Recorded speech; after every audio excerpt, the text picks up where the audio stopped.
Pikërisht pra, është enigëm dhe është kthyer në një mister, prandaj është bërë kaq i famshëm tani ka dalë fare nga agjenda, se deri në kohën e ministrit Balla thuaj që jemi shumë pranë.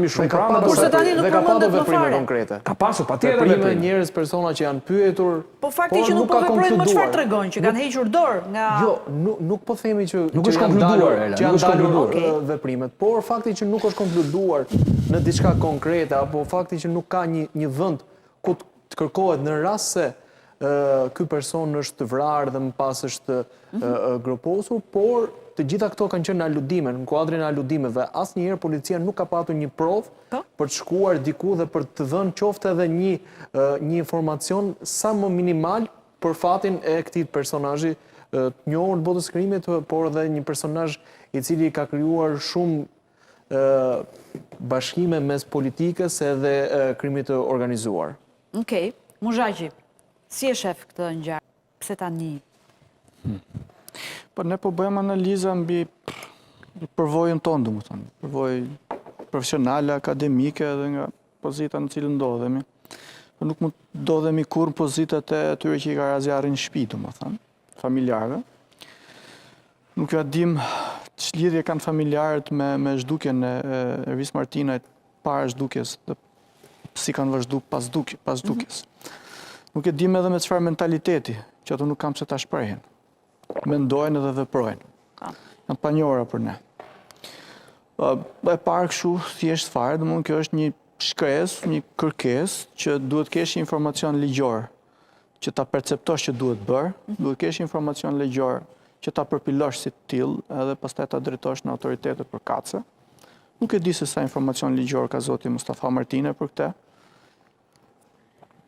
Dhe motivet që e kanë shtyrë ta marrë një avokat që ti përpiloj hapat ligjore që duhen. Më shko menja që mund të...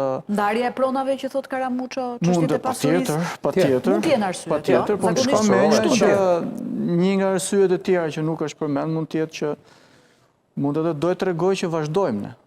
Vazhdojmë kërkojmë. E ndjekim. Pra është dhe një lloj nxitje edhe për nëse flasin ministra që edhe kryeministra që ja u gjetë, su gjetë edhe unë nuk e di tash se si e përjetojnë në tensionin familjarët. Pastaj nëse bëhet një heshtje, edhe nuk ka më zhurmë të thojnë. Ka dashur ta risjellin vëmendjen. Një nga arsyet të tjerë pse jo. Një nga arsyet është për heshtët ju, po s'kemi hesht ne. Okej. Jemi gjallë ne familjarë. Ne duam shpalljen zhdukur sepse shpallja e zhdukur është diçka procedurale, është diçka që rrjedhimisht do ta vej aparatin dhe herë tjetër në lëvizje, qoftë edhe sikur të ri fjetur ai aparatin lëvizje ose si punoj motorin në folje, jo në marsh, domethënë. Një mënyrë të menduarit mund të jetë edhe kjo, sepse baba për birin, familjarët për birin, mund të kenë bërë plane më përpara. Shumë aludohet që është vrarë, ka dhe aludime tjera konspirative që nuk është vrarë. Edhe si ta shpjegojmë ne tash nga ana akademike se çfarë mendon baba birit humën, domethënë nga ana familjare. Besoj se nuk ka nevojë shumë për t'u sqaruar nga ana ekonomike sepse dhimbja është e pamundur të fshihet. Po, dakor. Për njerëzit tonë, ana njerëzore po. Profesor, që them dhe diçka që është me ju, është me ju. Jo, ka lidhje me këtë. Është me ju. Për në anën ekonomike kemi edhe diçka.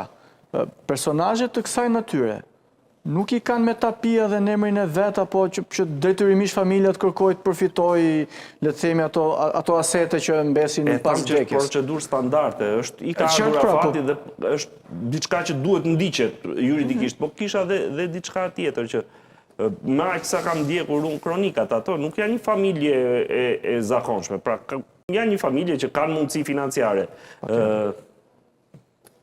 Në kuadër të hetimeve, ato dinë më shumë se ç'dinë organet e ndjekjes penale. Pra ato e kanë ndjek privatisht. Po. Dhe e dinë fatin, personin, qofse i ka ardhur dhe kush i ka ardhur, e kanë të qartë panoramën e situatën, vendin e gjitha me radhë. Sepse gjithmonë familjet janë shumë më përpara në kuptim të i dhëmbë më shumë dhe e ndjekin në mënyrë më intensive se që ndjekin organet e rendit. Aq më tepër kur janë një familje që mundësitë financiare me aq sa di unë nuk i mungojnë në të gjitha me radhë. Mundësitë financiare sjellin jurist, sjellin persona pastaj që mund të vijnë në dispozicion.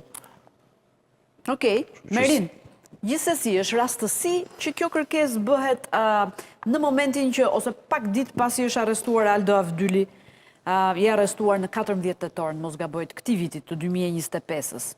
Me një apartament tek liçeni i thatë, kemi parë dhe atë videon e famshme që ka qarkulluar